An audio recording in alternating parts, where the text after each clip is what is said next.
Julián Quiñones was never supposed to be here. Colombia had every chance to claim him, and Colombia said no again and again for over a decade. So he found a new home, one that actually wanted him, and at the 2026 World Cup, that home is exactly where he made history, breaking records that had stood since before he was even signed by a professional club. Back in 2023, when Colombia's coach Nestor Lorenzo finally came calling, he had an official national team invitation mailed straight to Julián Quiñones. The timing could not have been more ironic. Quinones was actually back home in Colombia on vacation with his family when the letter arrived. His agent handed him the physical envelope, and Quinones refused to even tear it open. He simply told his agent, "No, I'm not going to read Colombia's letter." Rejected. He chose to stay in his room and wait for his Mexican naturalization papers to clear instead. By then, Quinones had already given his future to Mexico, and there was nothing left to discuss. The president of the Colombian Football Federation, Ramón Jesurún, later admitted publicly that the federation had practically begged Quinones to represent his home country, only to be turned down flat. For a federation to publicly admit it begged a player and lost him, that alone tells you how badly Colombia misjudged what it had. Because he turned his back on the country of his birth, plenty of Colombian fans branded him a traitor. Meanwhile, across the border,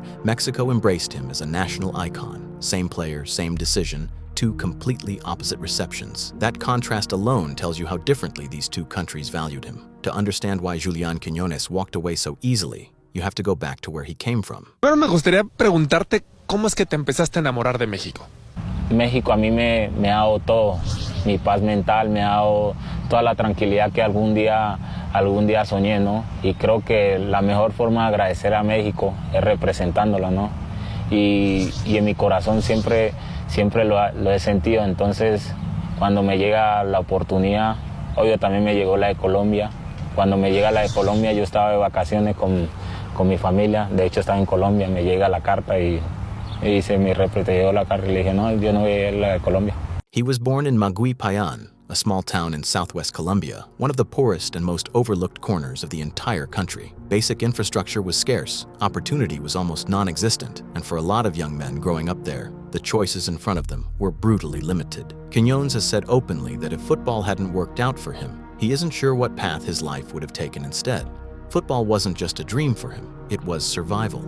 Despite scoring an outrageous 50 goals in just 38 youth matches during the 2014 to 2015 season, not a single professional club in Colombia offered him a contract. Elite academies like Atlético Nacional and Millonarios had every chance to sign him, and every one of them passed on a teenager putting up video game numbers. Nobody in the Colombian system was even watching. His breakthrough came instead through a small community football program built to give kids in his region a way out of that environment. On his very first trial, after traveling to the tryout barefoot and with nothing to his name, Quinones scored 4 goals in a single match and left the scouts stunned. That single afternoon changed the entire direction of his life. Colombia still didn't come calling. Mexico did. Tigres UANL sent scouts deep into Colombia, found him, and brought him to Mexico at just 17 years old. Comparing his raw power to Liga MX legend Chucho Benitez, Mexico gave him the professional stability and the peace of mind he had never had back home. He built his entire adult life there, met his wife there, and started his family there. He has said openly that everything he became, he owes to Mexico. For nearly a decade after arriving, Quinones tore up Mexican football, winning multiple league titles with Atlas and Club America. And through all of it, Colombia's national team simply ignored him, favoring players based in Europe like James Rodriguez and Luis Diaz, and treating Liga MX as a lesser league not worth their attention. As far as the Colombian Federation was concerned, he wasn't elite enough to wear their jersey. Naturalized players in Mexico don't usually get an easy ride from the media,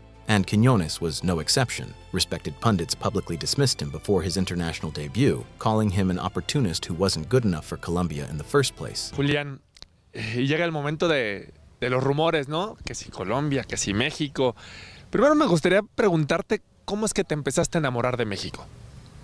Bueno, yo que cuando tenía 4 años que estaba acá en México, yo no me iba a Colombia, yo me quedaba acá porque estaba tranquilo, estaba cómodo, la gente se ha portado lo más de bien conmigo, tengo a mi esposa, voy a tener a mi hija, entonces México a mí me ha dado todo. Then he transferred to Al Qadsiya in the Saudi Pro League and put together one of the best individual seasons of his career, scoring 33 league goals and 37 across all competitions to win the Golden Boot outright, ahead of established stars like Ivan Toney and Cristiano Ronaldo himself. After one match-winning hat-trick, his teammates sat him on a physical throne and placed a crown on his head. It was a celebration built entirely on the fact that everyone doubting him had been proven wrong, and Quiñones made sure nobody missed the message. Then, the World Cup arrived, and Julián Quiñones didn't waste any time making his statement. He scored the opening goal of the entire 2026 tournament in Mexico's very first match against South Africa. Every pundit who had ever questioned him got their answer inside 90 minutes of the tournament starting. Meanwhile, Colombia wasn't even in the room to see it happen. From there, Quiñones kept building his case. He found the net again against the Czech Republic, then followed it up with a goal and an assist to help eliminate Ecuador in the round of 32, pushing Mexico deeper into the tournament and securing his legacy as one of El Tri's most important attacking players. For a player Colombia decided wasn't good enough to even trial for, it was a brutal answer delivered on the biggest stage in the sport. Mexico advanced, and so did Quiñones' run of form.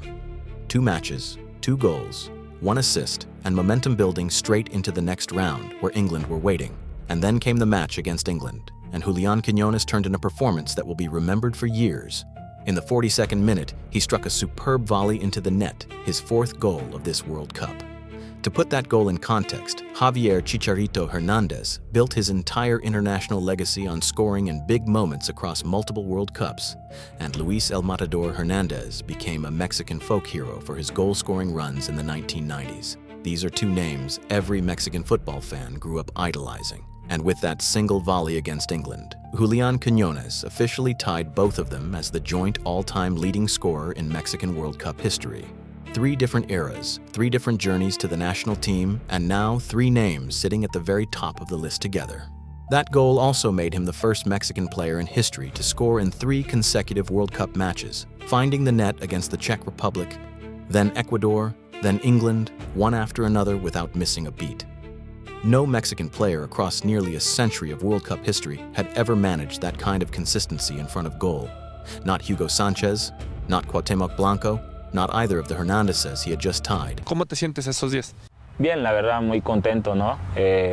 Obvio con nervio porque todavía no he visto a la mayoría. Cuando fui no estaban algunos de Europa, entonces un poquito nervioso, pero sé que nos va a ir bien. La verdad sé que me voy a integrar bien porque soy de las personas que quiere lo mejor para el equipo, ¿no? Cuando llega una persona a un equipo y si quiere lo mejor para el equipo es bienvenido, ¿no? Y eso es lo que yo quiero. Julián Quiñones did it in his very first World Cup appearance, and across 5 matches at this tournament, Quiñones had now been directly involved in 5 goals, 4 scored and 1 assisted, breaking the modern Mexican record for single tournament goal involvements that Luis Hernandez had held since 1998. That record had stood for almost 30 years, through multiple generations of Mexican strikers, until Quiñones broke it in real time on the biggest stage the sport offers. 3 different records, tied or broken, in the span of 1 World Cup run. It's the kind of tournament most players spend their entire careers chasing. And Julián Quiñones did it against a backdrop of critics who once said he wasn't good enough to wear any national team jersey at all. But football doesn't care about storylines, and this one didn't end the way the script wanted it to. Despite everything Julián Quiñones had done, Mexico lost that match to England, and their World Cup run came to an end. It was a hard result to swallow, especially with how much Quiñones had personally carried the team to get there. That's the cruelty of knockout football. A player can do everything right, break decades-old records, carry his team match after match, and still walk away from the tournament early because the scoreline on the day didn't go his way. Elimination doesn't erase what Julián Quiñones did at this World Cup. If anything, it makes the numbers hit harder because he produced all of it under the exact kind of pressure that ends careers and defines them in the same 90 minutes. Still, when the emotion of that loss fades, what stays is the record book. Colombia had a player who scored 50 goals as a teenager and told him he wasn't good enough. Mexico gave him a home, a career, and a stage. And he repaid that trust by rewriting his adopted country's World Cup history in real time. Whatever happens next in his career, Julián Quiñones has already secured his place among the greatest World Cup performers Mexico has ever had. Colombia lost a star. Mexico found one. And no matter how this tournament ended, the record books will remember exactly how that story played out.